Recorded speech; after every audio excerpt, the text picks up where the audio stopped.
Kali ini kita akan membicarakan sesuatu yang sangat menarik, yaitu tentang ibu kota baru yang di wilayah Penajam. Jadi menurut pendapat pribadi, Penajam akan sulit menjadi ibu kota baru yang katanya pada tahun 2024 Penajam itu akan siap untuk menjadi pusat pemerintahan Indonesia. Secara pribadi, pertanyaan pertama adalah siapa yang akan pindah ke sana? Apakah seluruh pegawai negeri di pusat pemerintahan akan pindah ke sana?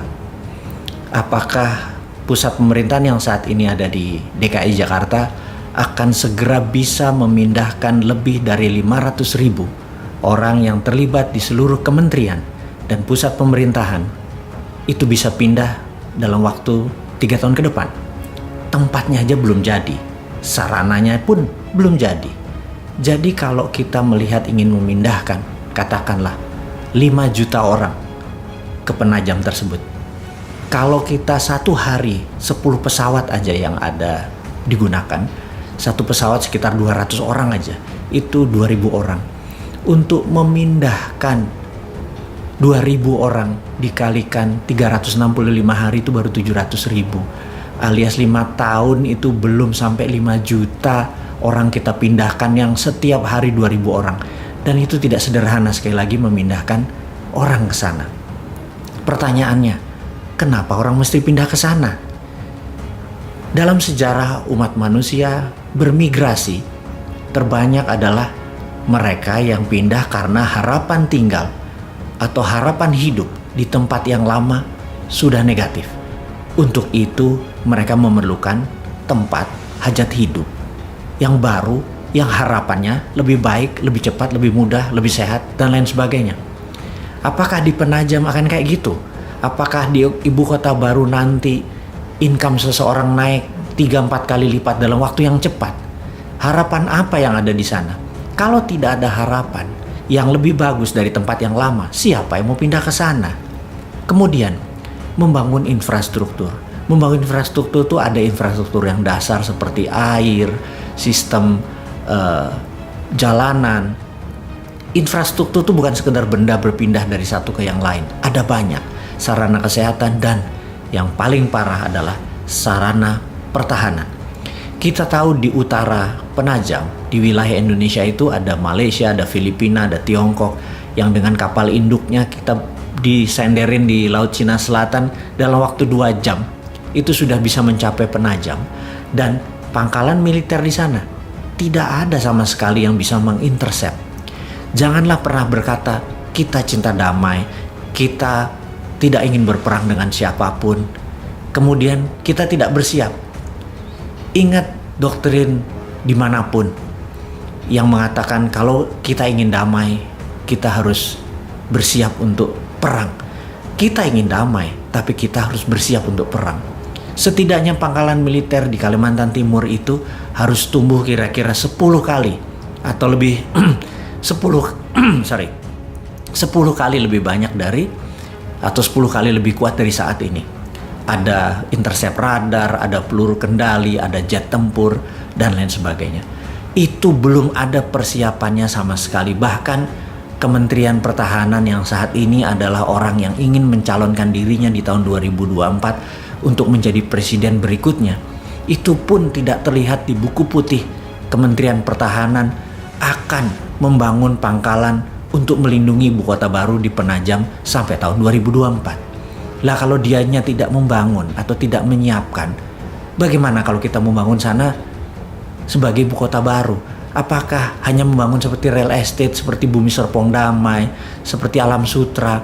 Itu pun memerlukan 20 tahun lebih baru terasa manfaatnya. Jadi kalau dikatakan ibu kota baru nanti akan jadi tahun 2024, saya bisa katakan itu tidak mungkin. Dan banyak yang terbuai bahwa itu mungkin. Proyek itu yang terakhir yang kita mau tanya adalah, sekali lagi kita mau nanya, bagaimana cara membangunnya? Apakah dengan berhutang seperti selama ini? Saat ini aja 7 tahun itu menghutangnya hampir 5.000 triliun, menjadikan total hutang negara itu hampir 6.500 triliun dan lebih. Ditambah membangun ibu kota baru, itu lebih kali dari 5.000 triliun hanya untuk membangun seluruh infrastruktur di sana dan kesiapan software dan hardware. Kita nggak mungkin membangun kota hanya memindahkan hardware. Di situ harus kayak Wakanda.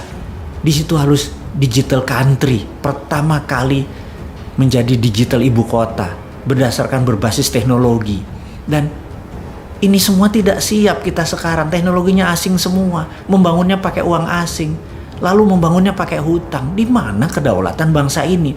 Kalau sebagai proyek mercusuar seperti orang megalomania, ya mungkin aja hal itu bisa dibangun. Tapi sekali lagi, para pejabat di atas dan para pemimpin tertinggi, Anda bukan orang megalomania.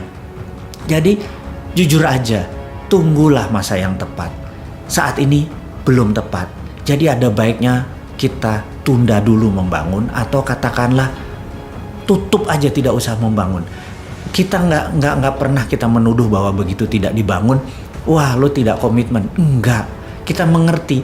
Karena kalau kita dikomunikasikan, Anda sebagai pemimpin adalah directed leader, mengarahkan, menginstruksikan. Kita paham kok. Kalau pakai buzzer, pakai orang bayaran, mereka nggak paham. Mereka hanyalah karena dibayar ya mereka serang aja udah. Pokoknya apa sabdonya Anda di echo aja sama mereka, diamplifikasi aja tanpa melihat bahwa implikasi itu sebenarnya tidak begitu maksud Anda. Sekarang Anda harus menjadi directed leader. Katakan tidak jadi membangun penajam.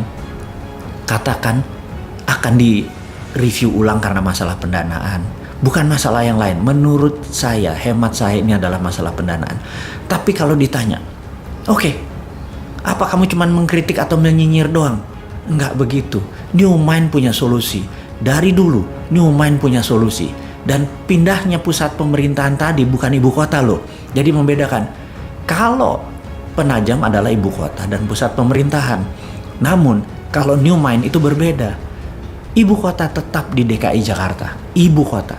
Tapi pusat pemerintahannya kita geser. Kita lihat ada 5.000 hektar pulau reklamasi yang saat ini berada di utara Jakarta. Itu diluruskan. Itu sebaiknya diambil oleh pemerintah pusat. Bukan membangun pulau reklamasi, tetapi kita mengacu sebentar ke fakta dunia. Bahwa kota Amsterdam di Belanda adalah kotanya berada hampir 4 meter di bawah permukaan laut. Apa yang mereka lakukan? Mereka membangun dam yang sangat besar di laut, sehingga air tawar yang ke laut itu ke dam tadi, dan air laut tadi ditutup dengan giant wall yang besar tadi, sehingga bisa melindungi Amsterdam dan dengan kendali kontrol dari sistem perairan tadi. Nah, kita tahu Jakarta sinking atau menurun perlahan. Kalau didiamkan tanpa ada usaha sama sekali, Jakarta akan tenggelam. Yang terbaik adalah buat giant wall di utara Jakarta, menutupi seluruh teluk Jakarta, ditutup dengan giant wall. Dan giant wall ini di dalamnya ada yang namanya 5.000 hektar tadi atau 3.000 hektar tadi tanah yang akan menjadi pusat pemerintahan. Di sana akan kita bangun seluruh gedung-gedung untuk perkantoran, untuk sarana mengendalikan Indonesia, termasuk ada landing craft untuk tamu-tamu negara. Dan ini semua bisa dikerjakan karena produknya 100% lokal. Yang jelas, kita tidak harus mengganti atau menambah pangkalan militer yang ada. Kita tahu jika Singapura, Malaysia menyerang Indonesia, Pekanbaru bisa intercept. Jika Malaysia, Tiongkok dan Filipina menyerang Jakarta, Makassar atau Madiun bisa intercept. Juga jika musuh kita dari selatan datang, Madiun bisa intercept. Belum lagi Halim, itu dari sisi angkatan udara. Dari angkatan laut, Tanjung Priuk, one of the best. Jadi tidak ada satupun yang kita ubah di dalam sistem pertahanan melindungi ibu kotanya. Jadi selain biayanya murah, tidak antar pulau, ibu kota tetap Jakarta, tapi pusat pemerintahan yang digital, yang Wakandanya, itu ada di pulau reklamasi. Tidak ada ribut-ribut lagi di pulau reklamasi. Yang ada adalah solusi. Ini bedanya New Mind dengan Old Mind.